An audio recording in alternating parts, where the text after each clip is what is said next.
Chers amis, Hashem Alechem Tiahyou, Leorechem Tovim Veshanim Leimim. Le lever. Dès que l'on ouvre les yeux, on récite cette louange. Modé Ani Lefanecha. Je suis reconnaissant devant toi. Melech Hay Vekayam, toi, roi, vivant et éternel. Shehezar Tabi Nishmati Behemla.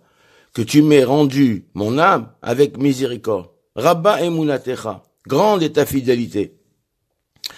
Cette louange est récitée dès que l'on ouvre les yeux avant de se laver les mains.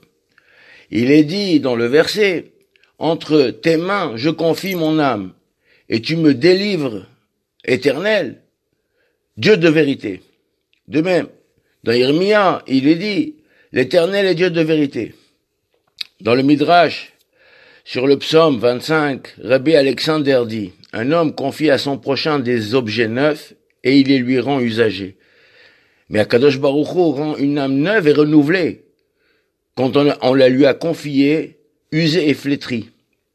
Comme dit le verset, les bontés de l'Éternel ne sont pas taries et sa miséricorde ne s'épuise pas. Elle se renouvelle chaque matin, infinie est ta bienveillance.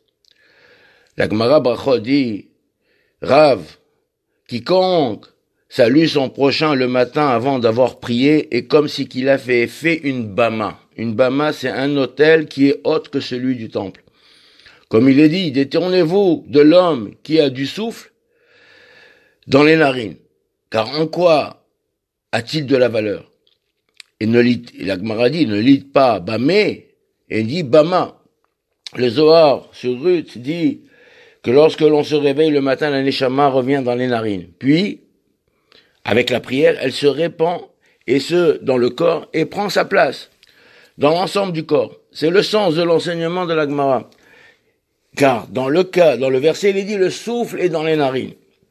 Donc, il s'agit que c'est avant la prière. Donc, on ne peut pas dire bonjour et saluer quelqu'un avant d'avoir prié. Modé Ani Lefanecha.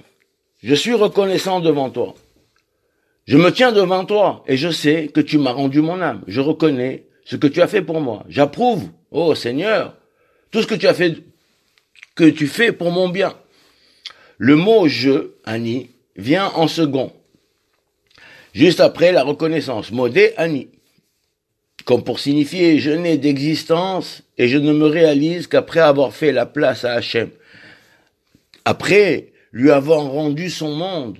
Je lui appartiens parce que c'est lui qui subvient et qui fait vivre tout être existant. Melech Hay Vekayam, Melech, roi, Hay, vivant et éternel. Tu diriges le monde et tu le mènes à destination, selon ton projet, selon ta volonté. Toi qui es la source de toute vie. Vivant, qu'est-ce que ça veut dire? Melech Hay. Hay, il est lui le seul réellement vivant, qui ne subit aucun changement. Chez Hezar Tabi Nishmati Behemla, que tu m'as rendu mon âme avec miséricorde. On remercie l'Éternel pour la vie qu'il nous accorde. Chaque instant où l'on respire est une grâce immense. Je prends alors conscience de l'importance de la vie pour la consacrer à Hachem et de ne pas la gâcher. Donc ne pas perdre son temps. Le temps qui passe, c'est ma vie qui passe. Il y a deux mots pour dire bonté. Bonté ou miséricorde. Hemla et Rahamim.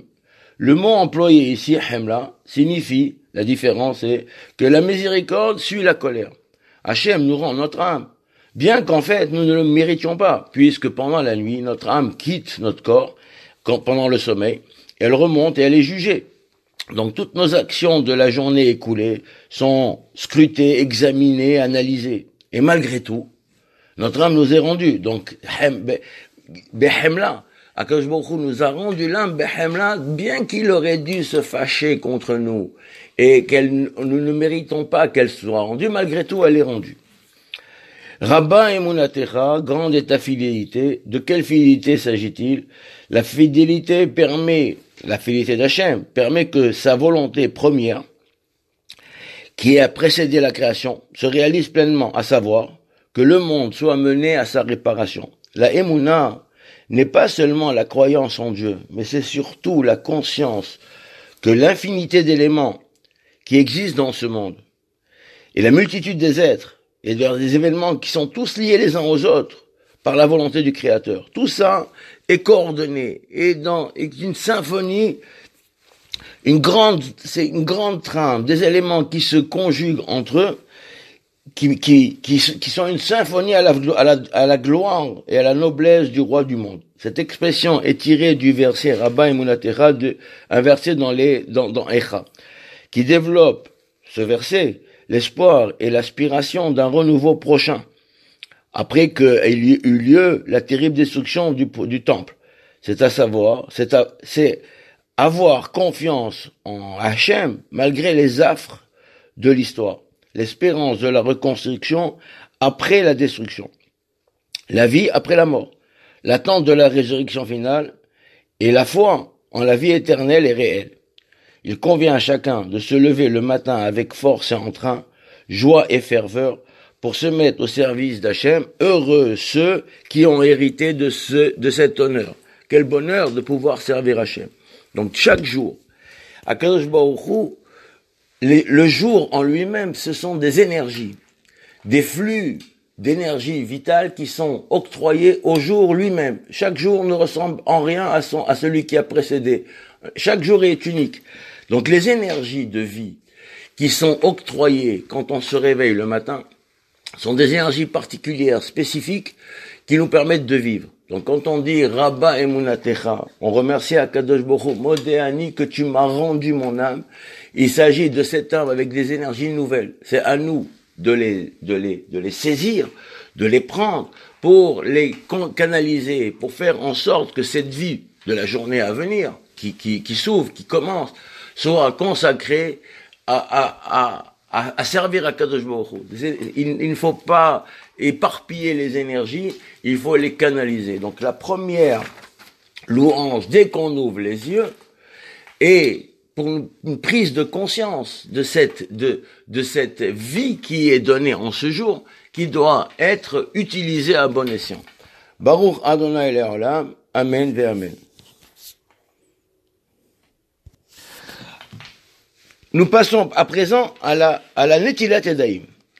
Donc, la bracha, la bénédiction de Netilat Yadayim doit être récitée par ceux uniquement qui ont dormi pendant la nuit. Si on est resté réveillé toute la nuit, on se lavera les mains, mais on ne récitera pas de bracha. Immédiatement après cette levée, on se lave les mains à l'aide d'un keli, d'un récipient. Et la Netila doit être besirugim, une fois à droite, une fois à gauche. 3 fois répétée. Il est important de ne pas se déplacer sans avoir fait Netila. Il est important de ne pas toucher les orifices avant d'avoir fait Netila. Et il est important de faire la Netila, si c'est possible, avec une bassine à côté de son lit. Donc on se lave les mains une première fois, sans réciter de bracha. Après, on va aux toilettes. Si on peut pas réciter des brachot si on a envie d'aller aux toilettes. Donc on fait une première netila sans bracha. On va aux toilettes, on se lave la figure, on se brosse les dents et on se lave la bouche, etc. On s'habille, on se prépare et après, plus tard, quand on sera prêt, on refera la netila avec la kavana de s'acquitter de la mitzvah instituée par les sages qui ont institué une netilat yadayim pour pouvoir faire le schéma et la hamida. La takana c'est une takana trazal, et toutes les takanot trazal sont une mitzvah de les accomplir. Donc on saisit la kavana qu'on doit avoir en se lavant les mains, c'est de se purifier. Donc on prend le keli, on le remplit d'eau. Le keli s'appelle antal. Antal, ça fait allusion au nom de Dieu tel qu'il est écrit, tel qu'il est prononcé. Yod Ke Vav Ke, il est écrit. Aleph Dalet Non Yod, il est ado, plus loin Naï, il est prononcé. 26 et 65, ça fait 91, c'est la valeur numérique du Antal.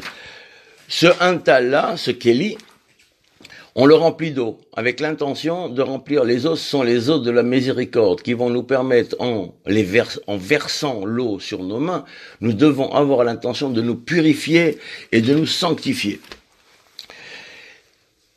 On récite la bracha avant de s'essuyer. Entre la netila, le fait de rincer ses mains, de laver ses mains avec l'eau, et juste avant de s'essuyer. La bracha doit toujours précéder l'action.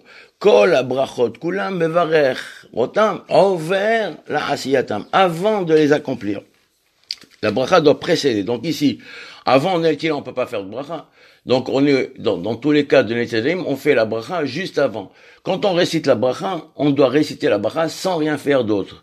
On ne doit pas s'essuyer en même temps, on ne doit pas marcher, la bracha doit être consacrée, le temps de la bracha doit être unique pour la bracha. On s'efforcera de prononcer chaque mot en séparé, Baruch, Ata, Hashem, en prononçant les mots et en ayant la kavana qui déjà essaie de séparer les mots de manière correcte. Et de plus, avoir une intention, comme nous allons le voir. Baruch Ata Hashem, Baruch signifie augmentation, amplification de la source de bénédiction. Chaque fois qu'on dit le mot Baruch, nous devons avoir la kavana, l'intention. C'est comme si qu'il y avait un réservoir de bénédiction dans le ciel et que nous ouvrons, quand on dit Baruch, la kavana, elle est d'ouvrir les vannes et faire en sorte que le flux soit amplifié en qualité et en puissance et que nous puissions les recevoir. Baruch Ata, toi Hashem, Hashem, chaque fois qu'on prononce le nom de Dieu, il faut avoir la kavana, l'intention de éternel, Aya Ove Veillé, et qu'il possède tous les pouvoirs. Elokeinu, qui détient tous les pouvoirs, Melech HaOlam, le roi du monde, Asher Kideshanu, qui nous a sanctifiés, Bemitzvotav, par ses commandements, Vetivanu, et nous a ordonné de nous lever, de nous laver les mains et de nous délever les mains. Le mot Netilas dans le sens de élever les mains. Donc ça c'est la kavana simple de la bracha. Bemitzvotav, avoir l'intention que chaque fois qu'on accomplit une mitzvah, on se sanctifie, on s'élève spirituellement. Le mot Netilah signifie, comme nous l'avons dit, élever les mains. Cette mitzvah élève l'homme à un niveau spirituel qu'il n'avait pas encore atteint. Comme il est dit dans le verset, Seu yedechem kodesh uvarchu et Hashem. Élevez vos mains, vous qui êtes saints, avec sainteté, et bénissez l'Éternel. Donc ça, c'est très important. Cette bracha-là est la première de la journée. Et elle fait partie des 100 brachot que nos sages ont instituées dans le Seder Hayom, dans la règle, le Seder de la journée. Il y a 100 bénédictions. Et ces 100 bénédictions sont l'institution des 100 bénédictions est en rapport avec le fait que les gens mouraient.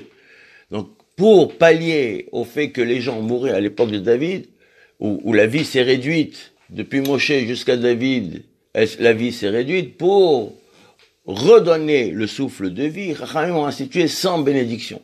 Donc, les 100 bénédictions permettent à l'homme de s'intégrer, de saisir la vie à pleine main et d'avoir la vie et une plus longue vie. Donc il est très important de prononcer correctement la bracha. Et quand on dit Al Netilat Yadayim, on lève les mains.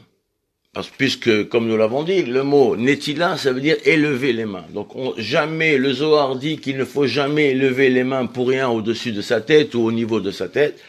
Mais là, c'est une obligation. Puisque la bracha, c'est Al Netilat Yadayim. Donc on aura l'intention d'attirer, de puiser, de déverser sur nous les bénédictions, les flux d'énergie qui donnent la vie.